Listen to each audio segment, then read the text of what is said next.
Bonjour. Alors, dans notre séance, on a vu le gaz de Fermi à température basse. Et on a essayé de calculer les grandeurs thermodynamiques dans ce régime de température. Maintenant, dans cette section, on va voir le gaz de Fermi dans la limite classique. Alors, on va voir ce que ça veut dire la limite classique. Bon, quelle est la nuance qui existe avec la limite haute température et comment se comportent les grandeurs thermodynamiques dans cette limite. Donc, je vais commencer par ce qu'on a vu l'autre fois. Dans l'axe de température, on avait une température qu'on avait notée TF qui caractérise le système, qui est la température de Fermi. Et toute température qui est très basse par rapport à TF, on le qualifiait de régime basse température. Et toute température qui est très supérieure par rapport à TF, bien sûr, ce serait le régime haute température.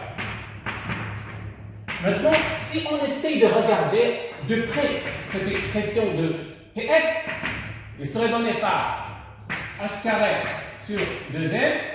Bon, il y a un cas B ici, et un 3m sur 4pi de V à la puissance 2 tiers. C'était l'expression de la température de Fermi.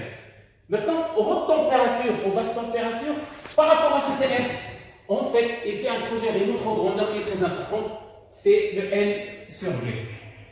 Alors, le N sur V, c'est uniquement la densité de particules par unité de volume. Donc, si je dis qu'une température est très basse, c'est par rapport à cette expression qui est proportionnelle à N sur V à la puissance 2 tiers.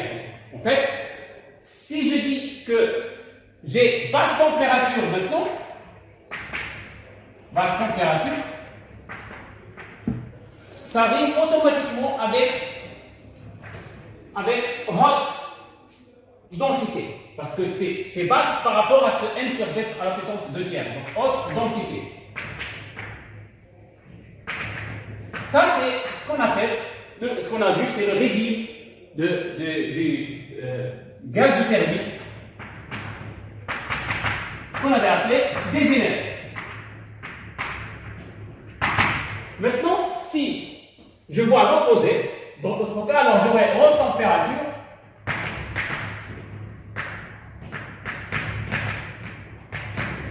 donc automatiquement, il faut que j'ai une basse densité. Comment? Donc une basse densité.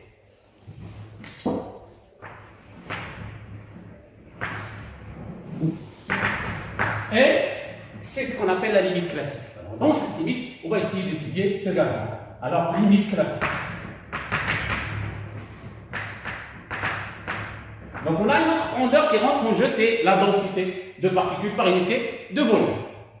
Alors maintenant, si j'essaye de voir dans cette limite classique, alors limite classique, c'est tout simplement lorsque le gaz obéit à la distribution de Maxwell-Boltzmann. Alors c'est distribution de Maxwell-Boltzmann.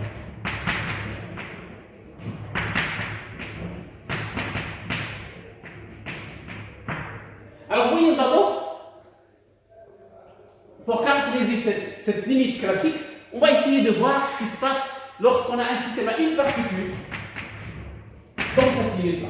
Et je vais calculer la fonction de partition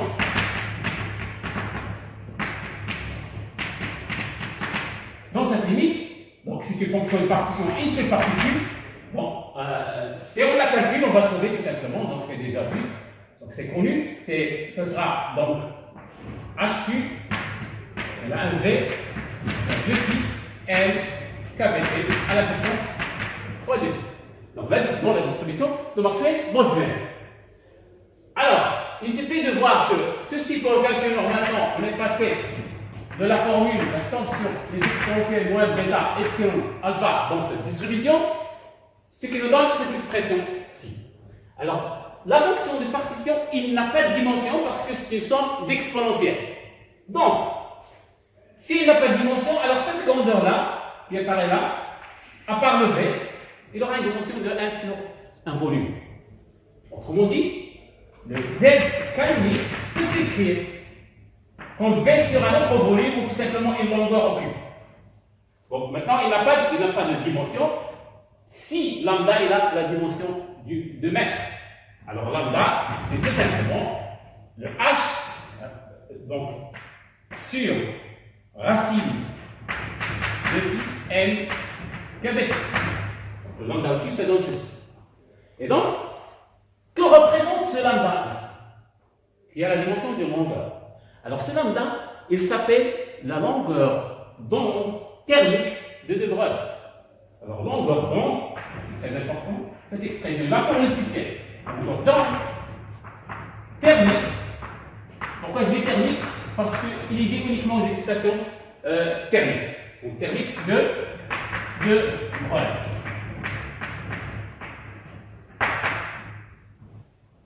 Alors, si j'essaie de voir pourquoi on l'a appelé longueur d'onde de Broglie, c'est tout simplement parce que si j'ai un système, une particule par exemple, à une température T, alors je vais tout simplement calculer cette longueur d'onde d'une autre manière. Alors si j'essaie de la calculer de l'autre façon, je vais mettre ça en parenthèse, je vais encadrer ici, c'est lambda qui est égal. Pour une particule massive, ce sera h sur l'impulsion, et donc h c'est la constante de Planck, et p l'impulsion. Alors comment calculer l'impulsion? L'impulsion, je vais tout simplement le calculer d'une manière moyenne, en disant que l'énergie de la particule à 3 dimensions, c'est uniquement p carré sur 2l. Ce qui est égal à px carré sur 2l, plus py carré sur 2l, plus pz carré sur 2l. Le théorème d'équipartition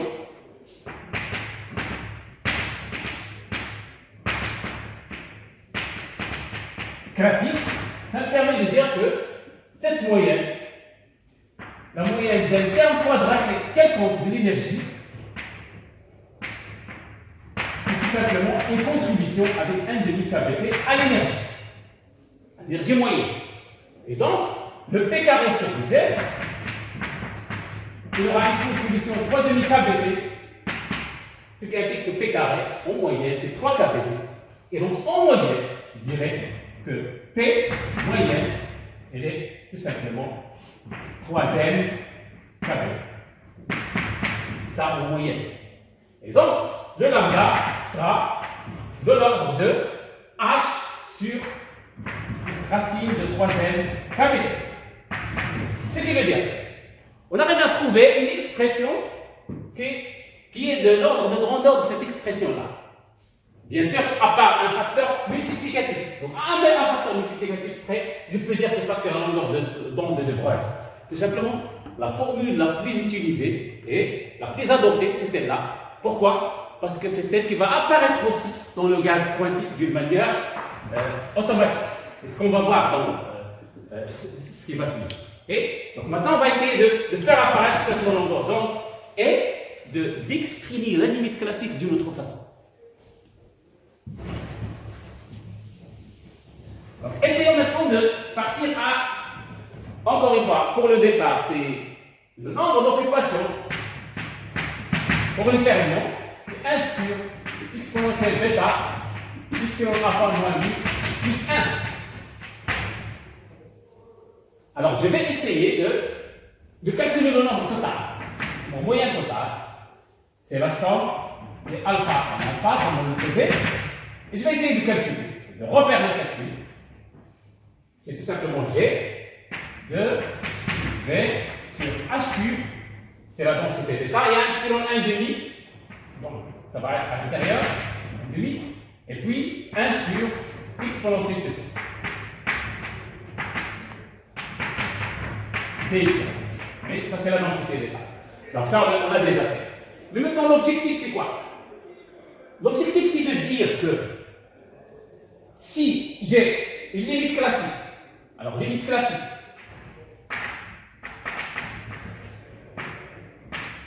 on sait maintenant que c'est basse densité. Donc N sur V, basse. Ce qui implique, d'après cette expression, N sur V, c'est les basses. Alors, en fonction de la température, pardon, il y a une ici, en fonction de la température, il y aurait un facteur ici qui va balancer ceci pour qu'il soit basse. Et ce facteur-là, je vais l'isoler ici, c'est l'exponentiel moins bêta.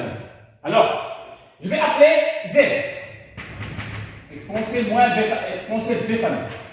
Et ça s'appelle la fugacité. Alors, cette grandeur, elle est connue, donc en général, on l'utilise en échange du potentiel chimique. Mais, ici, je vais tout simplement remplacer ça, exponentiel moins bêta par Z à la puissance moins 1. Pour faire apparaître, je vais mettre en évidence ce terme Z moins 1, exponentiel bêta epsilon. Alors maintenant, pour avoir une densité basse, il faut que ça soit très très grand, très basse. Et donc ça soit très grand, et donc Z, elle est basse. Donc Z, elle est petite. Autrement dit, le n sur Z est une fonction croissante de Z.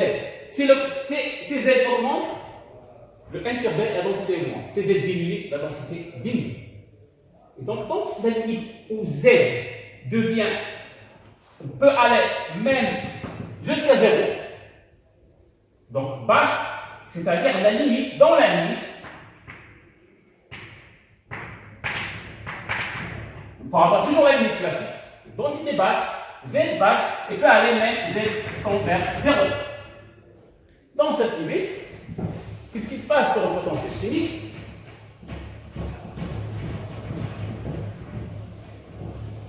Je vais laisser cette expression-là.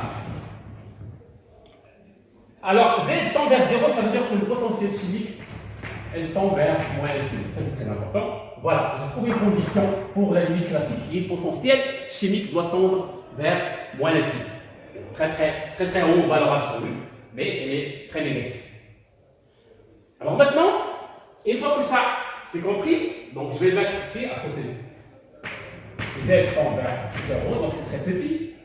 Bon, maintenant, on va continuer le calcul de n. Alors, n est égal à 2pi Gp sur h cube. Bon, à ce niveau-là, il y a un 2n à la puissance 3,5. Donc, je vais rectifier ici. Je l'ai oublié ici. 2n à la puissance 3,5. Pardon. C'est 3,5. Et l'intégrale. Alors, l'intégrale, pour les énergies, bien sûr, ce sera toujours de 0, donc à l'infini. Epsilon à la puissance 1,5 sur. Alors, je remarque que ce terme-là, elle est grand. Et pour développer, j'ai besoin d'un terme qui est petit. Ce qui fait que je vais prendre l'inverse de ce terme-là. Autrement dit, je vais factoriser par Z. Donc, je multiplie par Z exponentielle moins bêta epsilon, ce côté-là, et de ce côté-là. Et donc, ce sera 1 plus Z exponentielle moins bêta epsilon d'epsilon. Oui. Et pour alléger le calcul, je fais un changement de variable en posant le bêta epsilon égal à un certain x. Alors, si je le fais, j'obtiens toujours la même constante à la puissance 3,5, oui. Et puis, il y a un epsilon. Donc, il y a un k bt ici, un k bt ici, donc c'est k bt à la puissance 3,5. 0 à l'infini. J'ai maintenant x à la puissance 1,5, z exponentielle moins x sur 1 plus z exponentielle moins x dx. Voilà. Alors, une fois que j'arrive là, j'ai maintenant ça, c'est petit. Et donc, je peux tout simplement faire un développement de 1 sur ça. Alors, développement de 1 sur 1 plus pi avec u petit, inférieur à 1. Alors, on connaît déjà le développement de 1 sur 1 moins u. Et ce n'est autre que la somme. Bon, c'est une série. C'est la somme d'une série géométrique, des termes d'une série géométrique. Et donc, ce sera la somme n égale à 0 à l'infini, u à la puissance n. Et maintenant, si je fais u égale moins u, j'aurai ça. Moins u à la puissance n. Et je remplace ici. Alors, je vais remplacer, donc j'obtiens n égale toujours la même constante ici. 2n. Alors, kbt, à la puissance 3,5, l'intégrale 0 à l'infini. Alors, déjà de ce côté-là, je commence à avoir le 2n kbt à la puissance 3,5 à h cube. Alors, ça sera mis la lambda au cube qu'on a déjà noté. Alors, je vais donc continuer. Ce sera donc x à la puissance 1 demi, z exponentielle moins x et une somme. Bon, je vais l'écrire un peu correctement. Je peux même faire la somme à l'extérieur. J'aurai la somme de plusieurs termes. Chacun est une intégrale. Donc x à la puissance 1 demi, z exponentielle moins x et z exponentielle moins x à la puissance n dx. Vous voyez? Si je fais sortir les z, il reste que les x à la puissance avec un exponentiel. Et ça, c'est tout simplement, si je regarde un peu les formules mathématiques, ce sera tout simplement la fonction gamma. Okay? Sinon, je peux faire des intégrations par partie. Mais il vaut mieux utiliser la fonction gamma, c'est n est quelconque. Si je veux tous les termes. Okay? C'est vraiment, je veux tous les termes. Je ne vais pas insister à avoir tous les termes, je veux tout simplement une correction. Et je vais m'arrêter à l'ordre 2. Alors, ce que je vais faire là,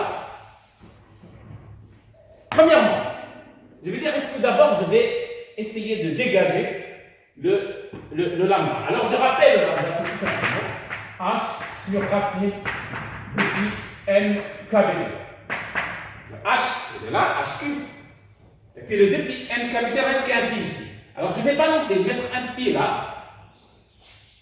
N égale donc 2pi gv sur h cube.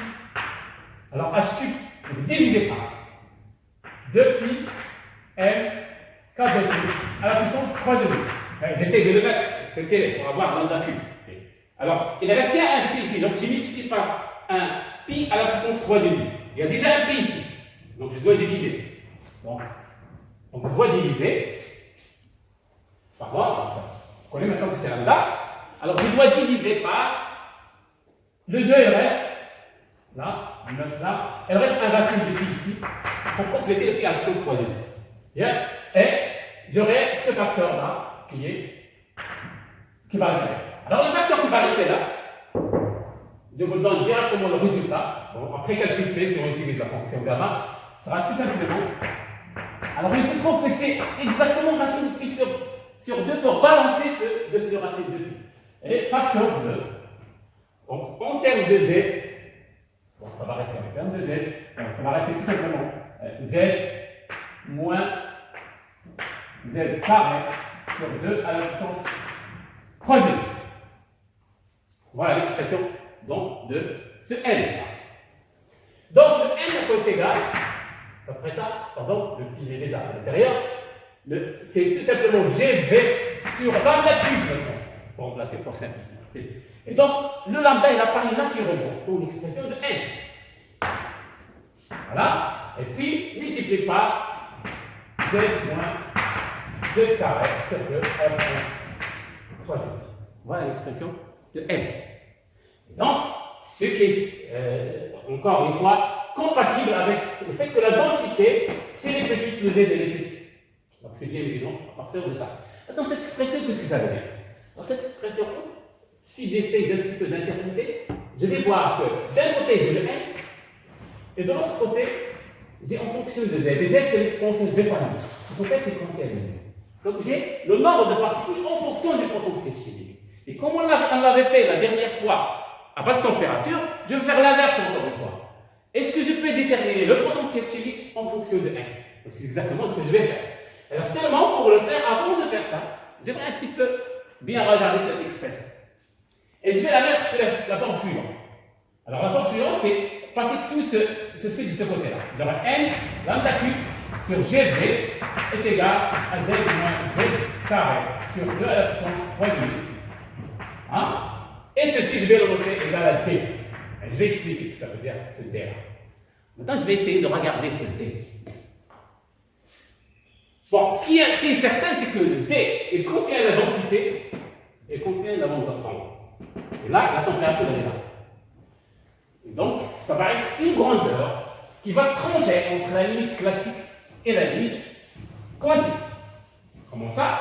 Bon, essayons tout simplement de voir que ce d-là, exemple K, où il n'y a pas de d, où j'ai tout simplement g égale 1, juste pour simplifier, pour voir tout simplement la physique qui existe là-dedans. Et donc, j'ai D égale N lambda cube sur V qui est égal à lambda cube sur N sur V, pardon, c'est V sur N. C'est quoi V sur N? C'est le volume associé, moyen, associé à chaque particule. Et donc, je vais simplement obtenir lambda cube sur V, avec V égale volume moyen pour une particule. Une issue de particule. Alors, ce volume moyen, je peux le mettre comme, si je prends une géométrie cubique, ça va être tout simplement une longueur moyenne associée à la particule au cube. Donc, ce qui implique que le ce D-là, en fait, on l'appelle la dégénérescence, donc j'ai dit le mot. Bon, je vais expliquer après, c'est lambda sur A au cube. Alors maintenant, que représente lambda sur A? Alors si j'essaie de faire un schéma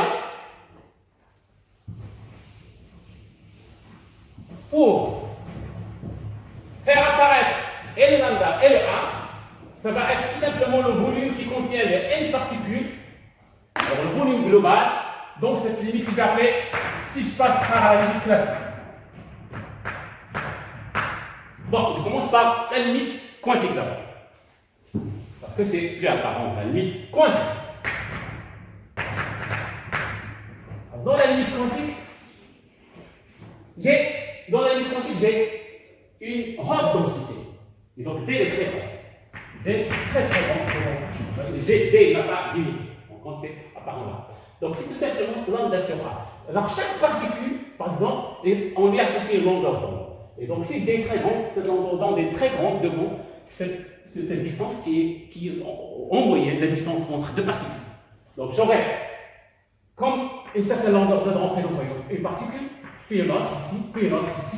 Les particules, il y a une grande densité, tellement que les particules se recouvrent. Il y a un recouvrement ici. Alors là, on peut trouver la première particule, c'est la particule numéro 1. Ça, c'est la particule numéro 2. Et ça, c'est la particule numéro 3. Alors là, dans cette zone, je peux trouver la particule numéro 1 et la particule numéro 2. Et donc, là, il y a ce qu'on appelle la dégénérescence d'échange. Autrement dit, il y a une probabilité non nulle pour que la particule 1 et la particule 2 échangent de place. Alors, à ce niveau-là, qu'est-ce que je vais dire? Je vais dire que là, il y a possibilité d'échange. Donc, vraiment, la limite quantique, c'est là où il y a une dégénérescence d'échange. Donc, D très grand, alors je vais avoir une dégénérescence d'échange.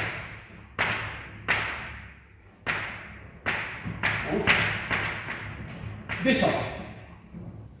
Voilà. Maintenant, dans la limite quantique, le classique. Dans la limite classique, j'ai mes particules qui sont très loin les unes des autres. Et donc le lambda il est très petit par rapport à l'espacement entre deux particules. Et comme s'il y a donc fictivement, comme s'il n'y a pas d'échange. Bon, l'échange est toujours dans la fonction d'onde antisymétrique, mais grâce à la température et la faible densité, l'effet de cet échange n'apparaît pas. Et donc je peux traiter les particules comme étant des particules classiques qui sont tout simplement non identiques. Maintenant, si j'essaie de regarder cette expression-là, je n'ai pas encore renversé pour trouver le potentiel chimique. Maintenant, on sait ce que ça veut dire, cette idée-là. C'est la dégénérescence, et elle est très petite dans la limite classique. Alors, D très petit, Z est très petit. Maintenant, pour renverser, si on renverse, en posant par exemple Z, vous voyez plusieurs façons de le faire. Si je pose Z est égal à 1 par D, donc à l'ordre 2, ce sera plus bêta D carré.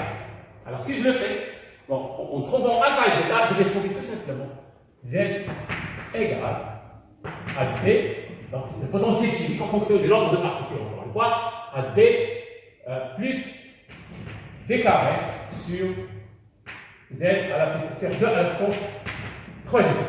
Et donc, si je reviens encore à ma notation, ce sera l'exponentielle bêta nu est égal à n lambda cube sur gb facteur de, je vais effacer ça maintenant, facteur de 1 plus n, bon, je factorise par d, lambda cube sur GV, mais avec 2 à la puissance 3 degrés. Voilà, cette formule est très importante. Le potentiel chimique, là, il se trouve un peu plus haut par rapport à la limite classique. Ça, c'est vraiment la limite classique. Ça, c'est la valeur de l'exponentielle qui est déterminée pour la limite classique. Quand je dis une limite classique, c'est Maxwell-Boltzmann. Et ça, c'est le terme de correction. Ce terme de correction, il apparaît comme s'il y a une répulsion entre les particules. Donc, là, si j'essaye de calculer deux autres grandeurs, je vais donner d'autres formules pour clôturer cette session.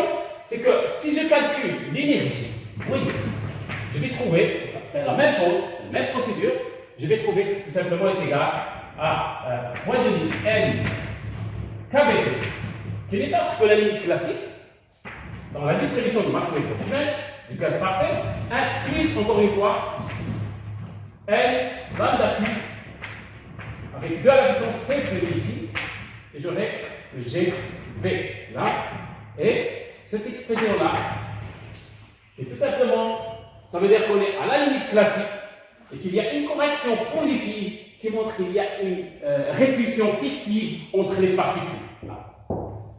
Voilà, je vous remercie de votre attention.